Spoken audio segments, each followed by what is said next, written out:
A lot of this isn't going to make sense to you, and I'm sorry about that. I'm just gonna start at the beginning, with the house.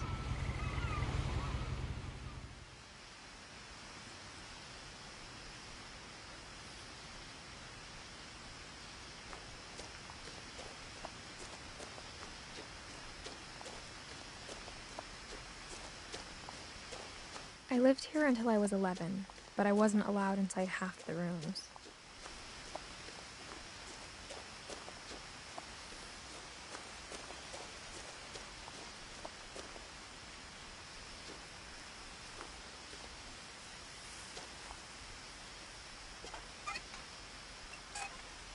Inside the mailbox were bills from 7 years ago, marked urgent, open immediately.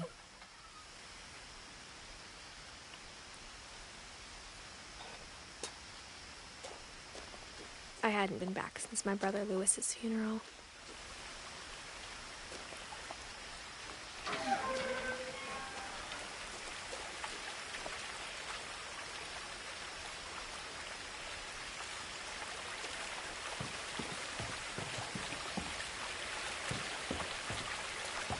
In her will, my mother left me a key but didn't tell me what it unlocked.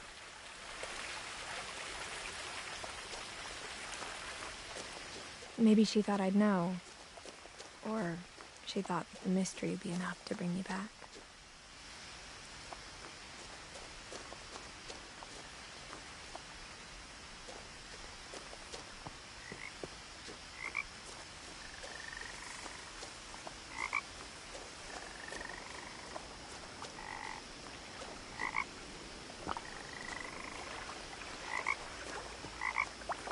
The truth is, even after I inherited the house, I never thought I'd come back to it.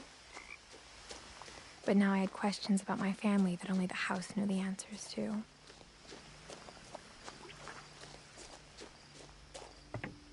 The woods around the house have always been uncomfortably silent. As if they're about to say something but never do.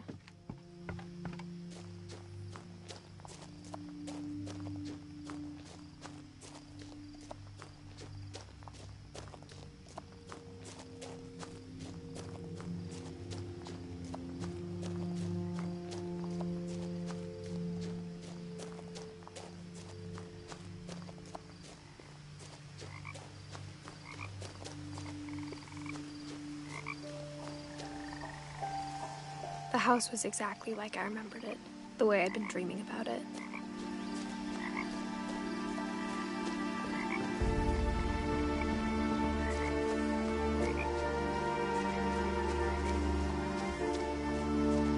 As a child, the house made me uncomfortable in a way I couldn't put into words.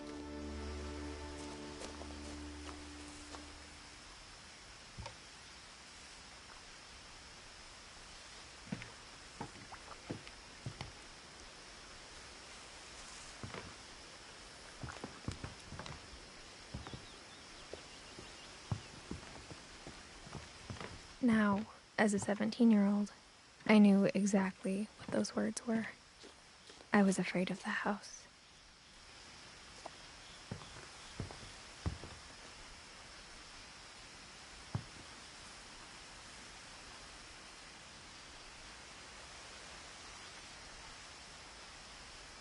I hoped the key might unlock the front door. It didn't.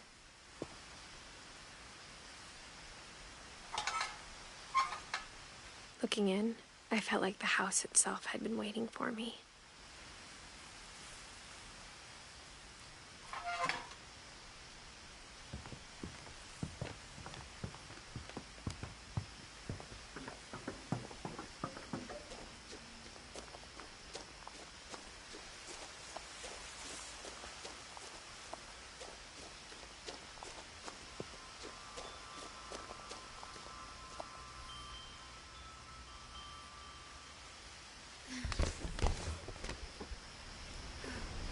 Crawling through the doggy door used to be a lot easier when I was 11.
For the first time in years,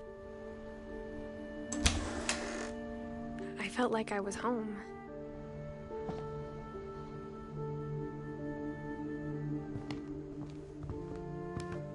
But instead of a family, there were just memories of one.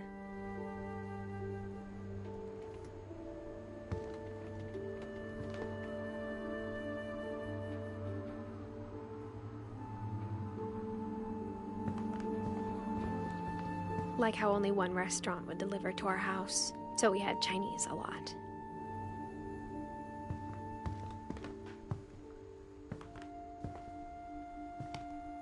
Or how after Louis started working at the cannery, we all got sick of eating salmon. Except our cat, Molly. Nothing in the house looked abnormal. There was just too much of it, like a smile with too many teeth. A lot of things got left behind in the whirlwind of that last night.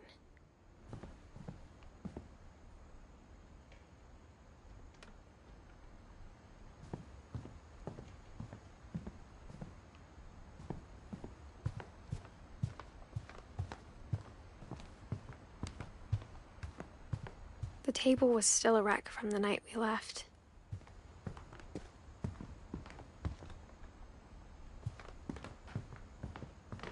My mom was the only one of us who could imagine Great-Grandma Edie living in a nursing home.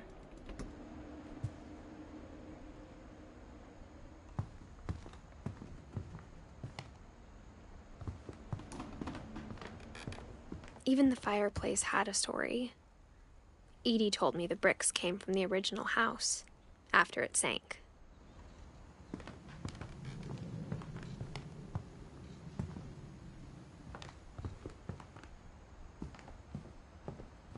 Mom always told me to stay out of the basement, so I wasn't...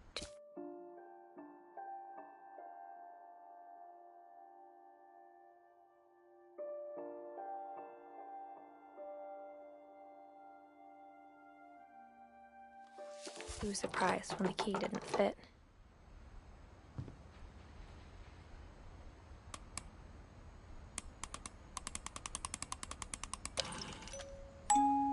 Great-Grandpa Sven built a music box for Barbara, along with the rest of the house.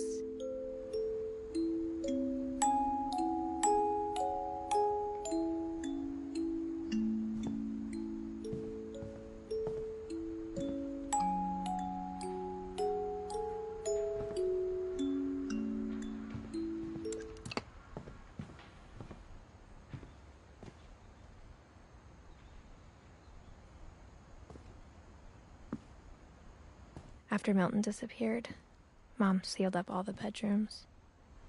Then Edie retaliated and drilled peepholes.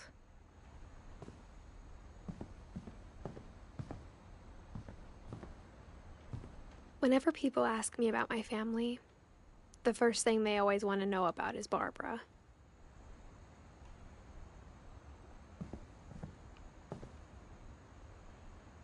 Edie's father, Odin, built the original house.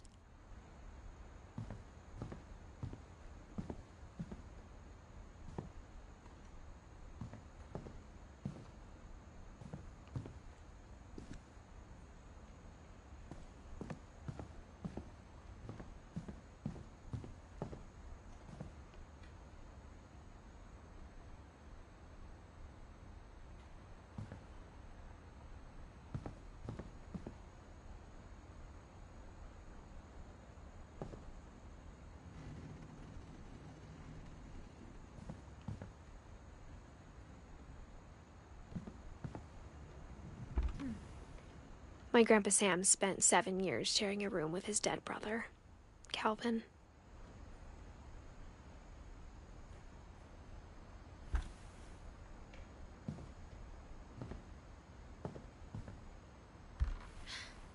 As a kid, I just assumed every house had peepholes and sealed rooms you weren't allowed inside of.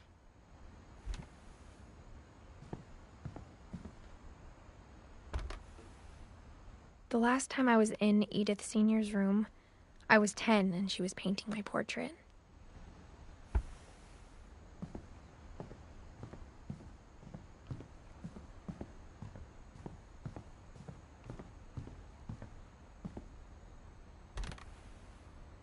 Molly always seemed like a girl I could imagine being friends with, if she hadn't died in 1947.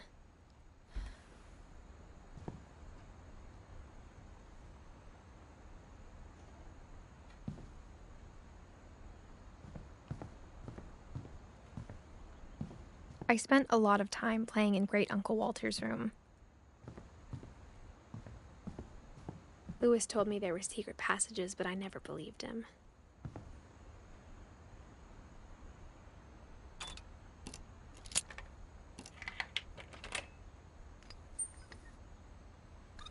Turns out, my mom was really good at keeping secrets. Now it was time to find out what my mom had been afraid of.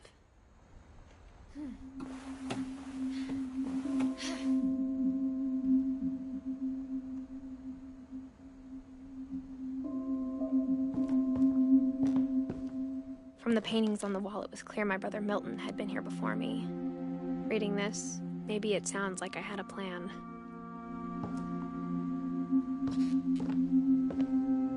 But I had no idea what was behind that door.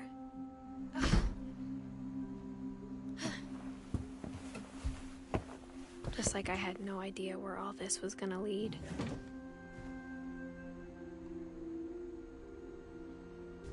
I grew up looking at Molly's room through the peephole. Molly's gerbil had a tiny bedroom with its own even tinier gerbil cage.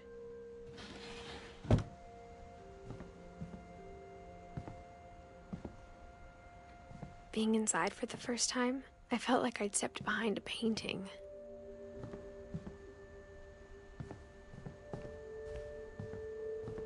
I got the sense Edie had spent a lot of time here, before my mom sealed the doors. December 13th, 1947. Dear Diary, I'll be gone soon, but I wanted to tell somebody about what's gonna happen. It started when Mom sent me to bed without dinner. I woke up and I was starving, so I looked around for something to eat.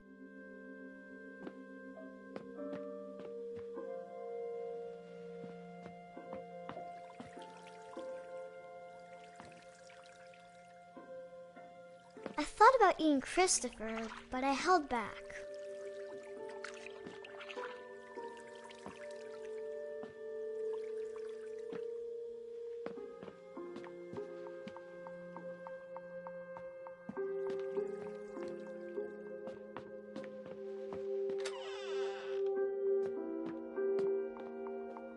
I kept eating and eating.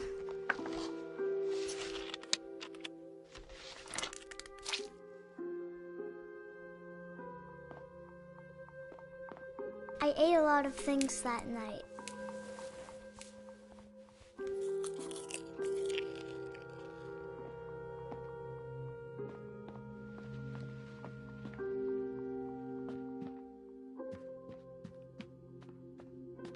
The gerbil food was dry, but I didn't mind it.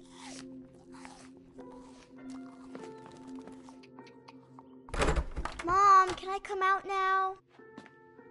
Sweetheart, it's late. Go to sleep.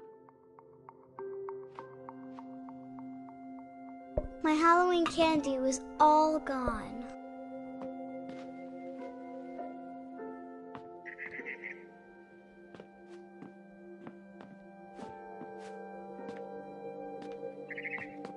Then I heard chirping outside my window. It was a barn swallow going back to her nest. I reached out for her.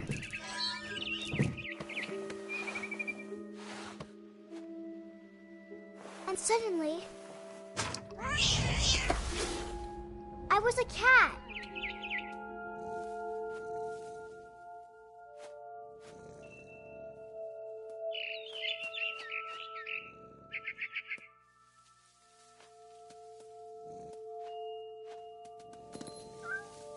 I tried to be quiet, but the bird was really scared.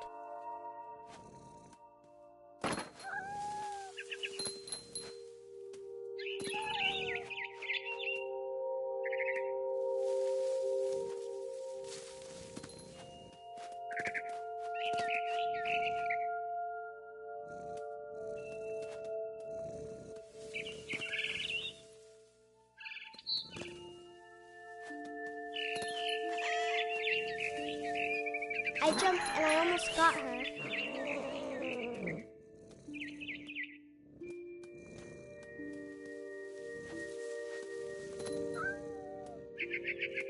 I could tell she was getting really tired.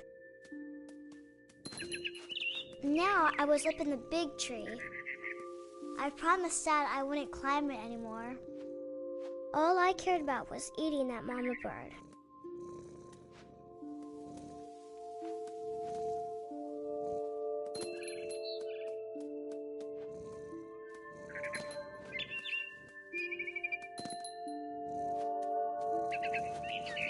I gobbled her up. And suddenly, I was an owl. First, all I heard was the wind. Then I heard little teeth nibbling in the grass.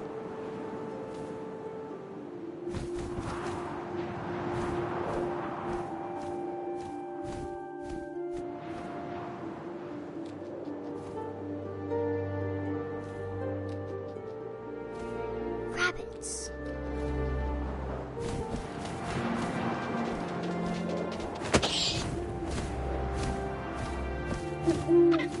I imagined his face looking up and seeing mine through my talons. I swallowed him up, and I didn't chew one bit. Then I flew off to find something bigger.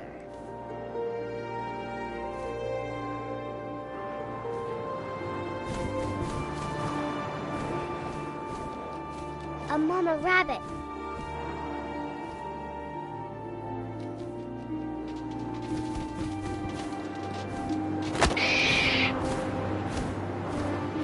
She was almost too big to carry. I started choking, but I couldn't stop eating. And suddenly, I was a shark.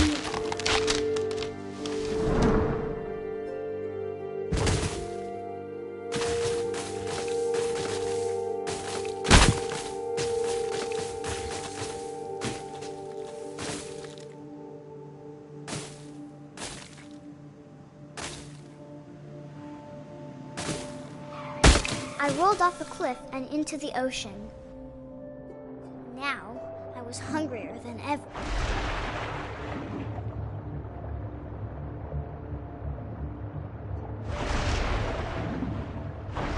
I wanted fat, juicy seals.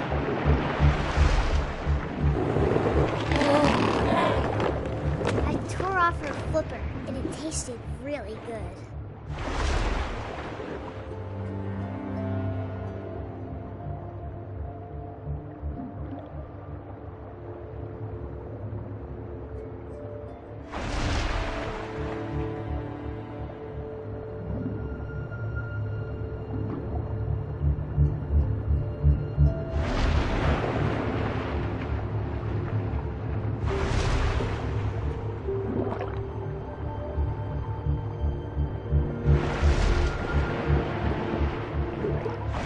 Grabbed on tight. When I was so hungry, I jumped out of the water.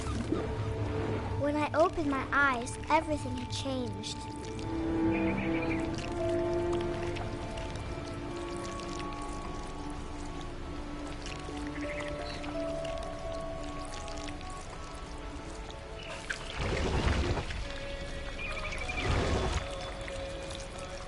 Now I was a monster, and I smelled people everywhere.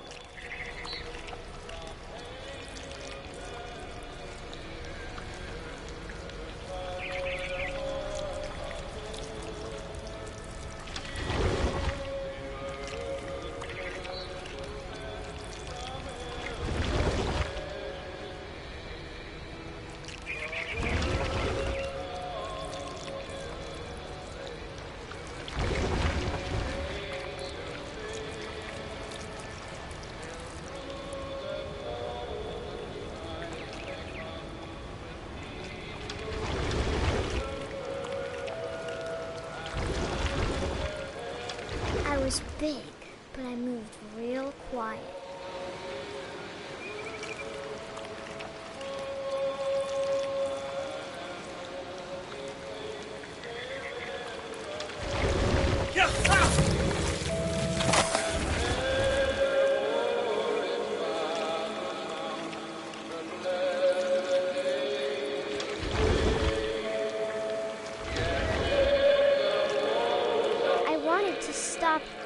so I didn't.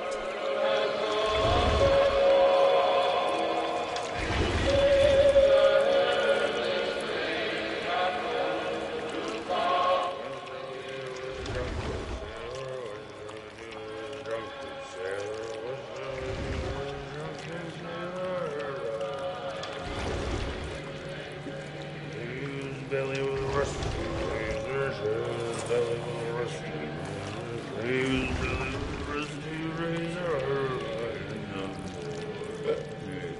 What shall we do with a drunken sailor? What shall we do with a drunken sailor? What shall we do with a drunken sailor?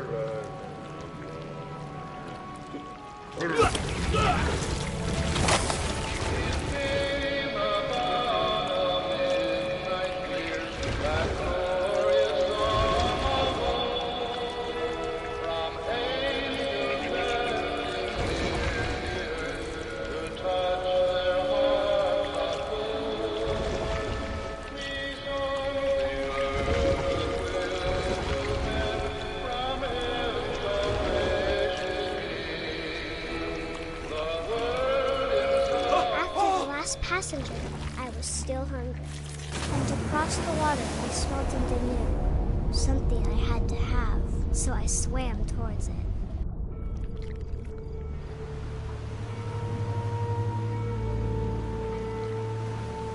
I slithered onto the sand, and the good smell went into an old pipe.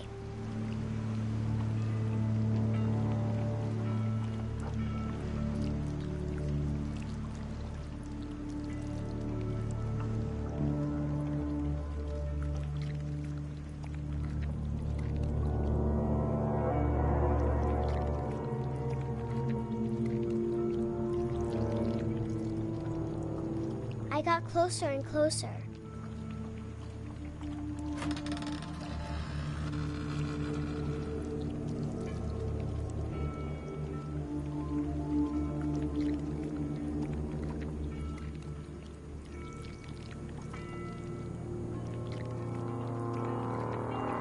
All of my stomach started growling.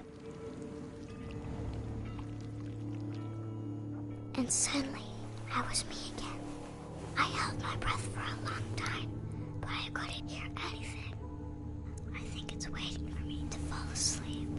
But it's not going to wait much longer. It needs to feed, and we both know I will be delicious.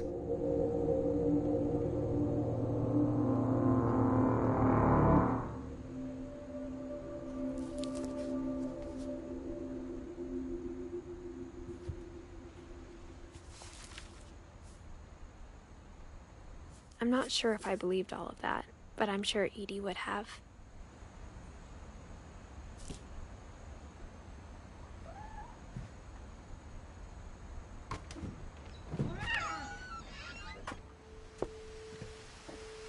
This will be obvious later, but my mom never told me any of these stories. Edie would have, but Mom didn't like bringing up the past. Though, when we adopted a stray kitten, she was the one who named it Molly. I spent a lot of time in Great-Grandma Edie's room.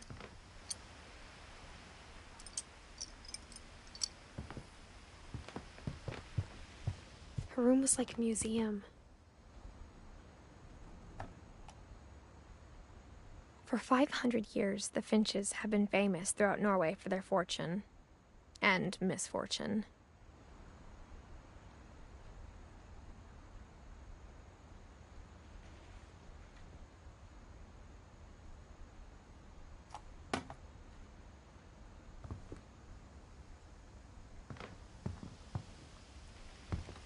Louis died a week before we left, but Edie had already started to memorialize him. Edie knit me a new pair of gloves every year, just in time to replace the old ones. Edie gave a big interview about a mole man living under the Finch house. My mom was furious.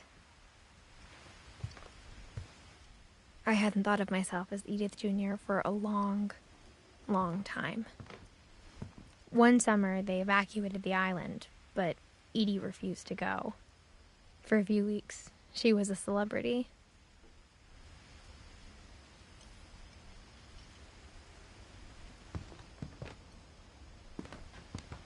When Edie told people Sven was killed by a dragon, she could also have said he was building a dragon-shaped slide that collapsed.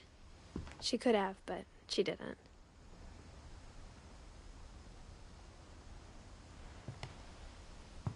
Even in her 90s, sometimes Edie seemed a lot younger than my mother.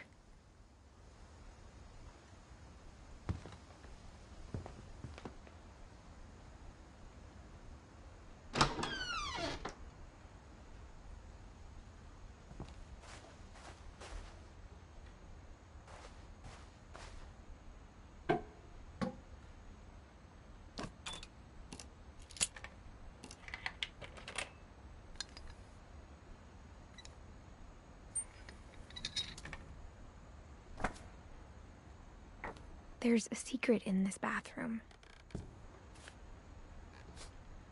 It's in the last place you would look. It isn't in the cupboard. It's hidden in this book.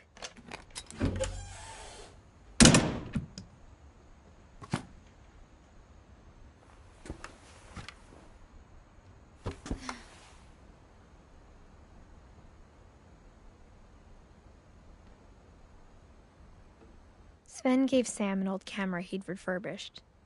He never put it down.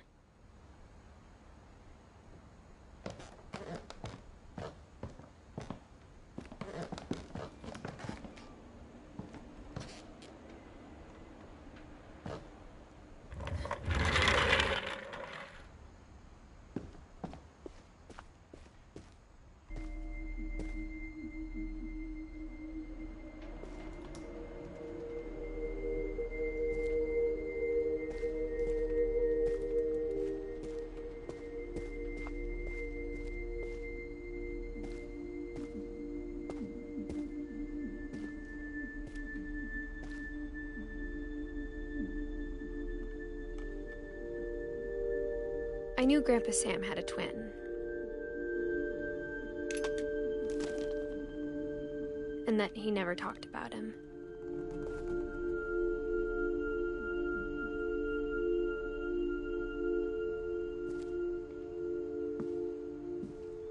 I guess my grandpa didn't like history any more than my mom did.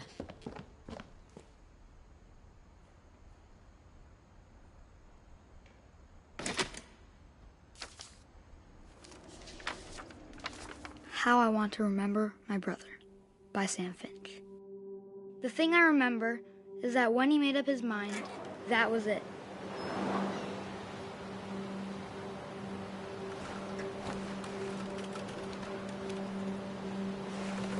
My brother said he'd die before he ate another mushroom, and he did. At Barbara's funeral, we swore he'd never be afraid again, and he wasn't. I think Calvin always wanted to fly.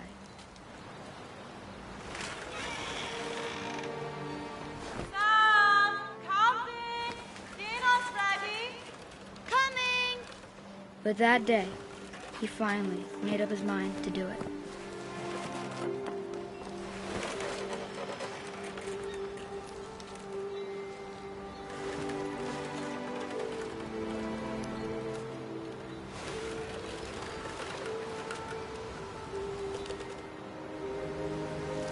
I told him going around was impossible. Maybe if I hadn't said that. Calvin! I'm not gonna tell you again! Maybe if the wind hadn't picked up.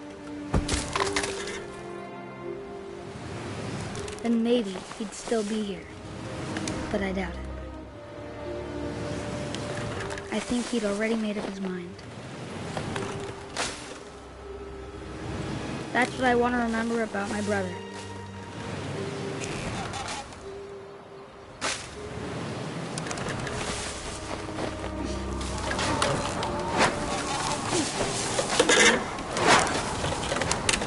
The day he made up his mind to fly. And he did.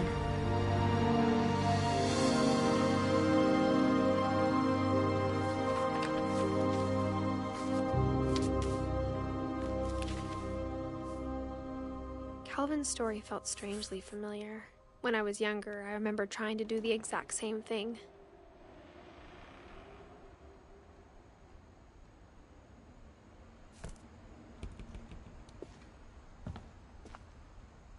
After the funeral, Edie roped off Calvin's half of the room.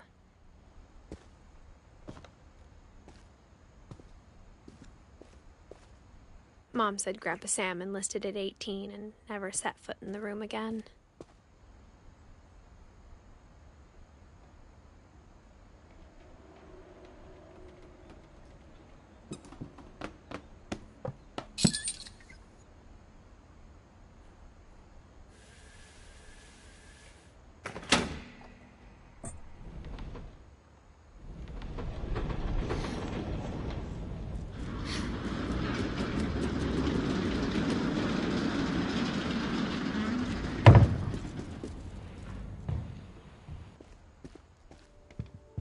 The passages were a pretty tight fit. They'd obviously been built for smaller hands and bellies.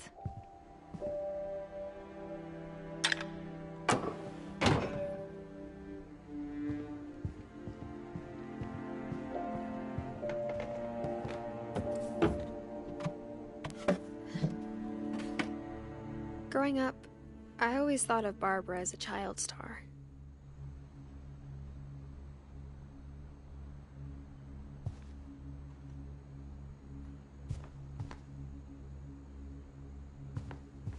I never thought about how hard it must have been for her afterwards.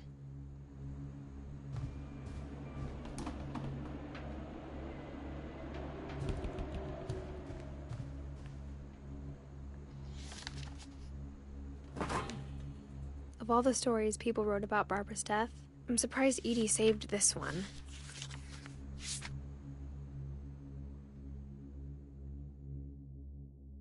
Old Jack here with another ghastly tale inspired by America's most unfortunate family.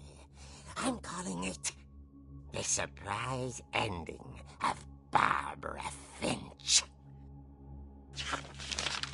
As a child star, Barbara was famous for her scream. Now at 16, she was all washed up. A has-been. But in a lucky break, she'd been asked to perform her signature scream at a local convention for monster movie fans. It was just the boost her career needed. Unfortunately, her scream hadn't aged well. Getting better. I think you just need the right motivation. Her biggest fan and current boyfriend, Rick, was about to demonstrate when... Now that was a great scream. It was Barbara's father, Sven. He'd slipped into a table saw and had to be rushed to the emergency room. So Barbara got stuck babysitting her youngest brother, Walter. Her convention comeback was cancelled. Okay, I'm hearing frustration, but I'm not hearing terror. What if I tried... A gang of hoodlums in Halloween masks have been terrorizing Orcas Island tonight. Police are urging residents to... That came from the basement. You're right! Also, I loved your delivery on that. Why is your basement door locked? Because my dad likes making puzzles and secret passages. There's a key hidden in the music box. The secret is to keep winding and winding until finally the key pops out. Thanks, babe. I'll be back in a sec. 20 minutes later, Rick hadn't returned. So Barbara went to look for him, right on cue. She reached for the music box.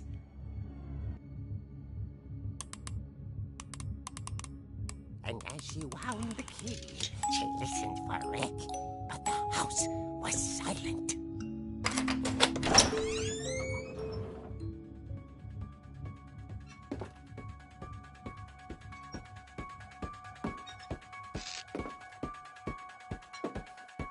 She found Rick's crutch and imagined the worst.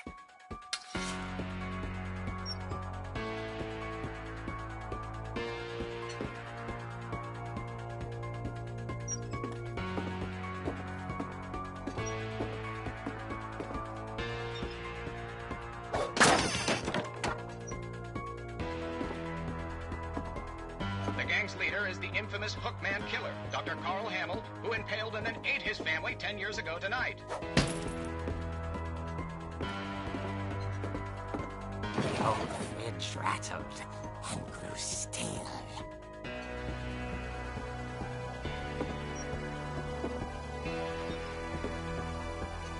Oh dear! Oh! Rick? Barb, relax. I was just trying to scare you to help you find your scream. Well, I'm not scared, Rick. I'm furious. Then act furious. All I'm getting from you now is that you're hurt and confused and you're... She threw him out, but she kept a little something to remember him by. Barb, have you seen my other crutch? And she was still holding it when she fell asleep watching the Late Picture Show. Hours later... Barbara! Walter, what's going on up there? Ah! Okay, I'm coming up, but if this is a trick, you're dead, Walter.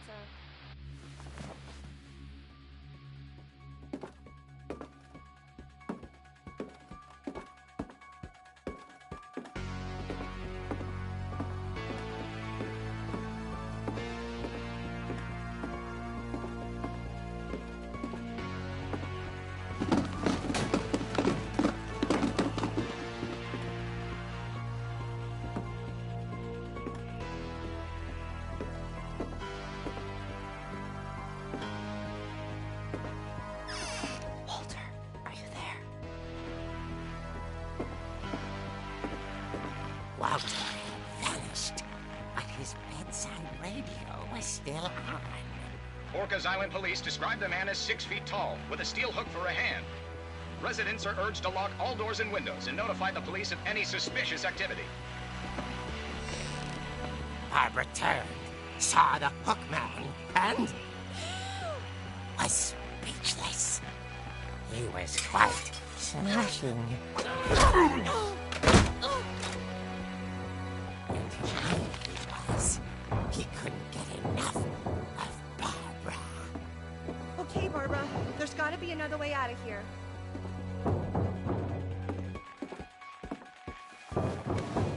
That night, she played her part beautifully.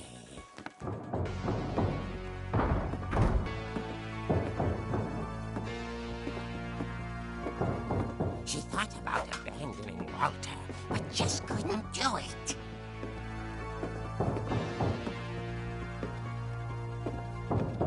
Molly's door hadn't been opened in years. The hinges groaned.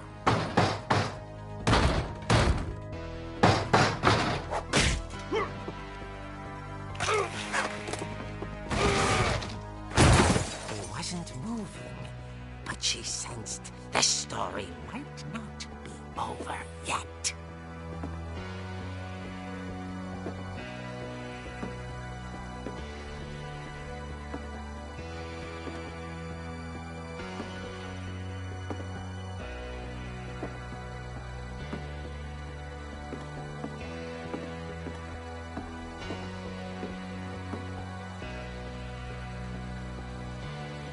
The hookman had vanished.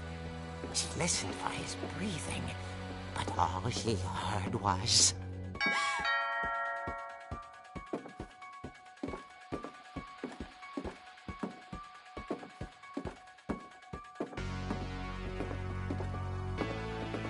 Someone at the door was dying to speak to young Barbara. At the door, she heard whispering. It was coming from inside the house.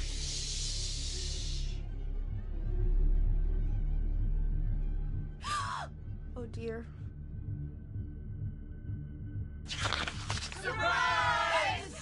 Bravo, Barbara! You were wonderful. The monsters had come to surprise her. For Barbara, it was a dream come true. Then she saw what kind of monsters they were, and she realized what was about to happen. She was going to be famous. And with her final breath, Barbara Finch gave the performance of her life.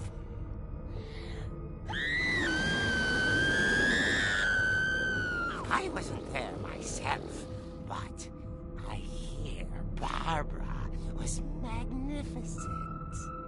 Poor girl. She had a taste for stardom. But unfortunately, so did her fans. Of course, the police blamed it all on poor Rick, who disappeared the same night. And little Walter? Hiding under his bed the whole time. He took it all pretty hard, but that's another story. As for Barbara, tucked inside the music box is all they ever found of her. Her ear. Now that's what I call a real eerie tale.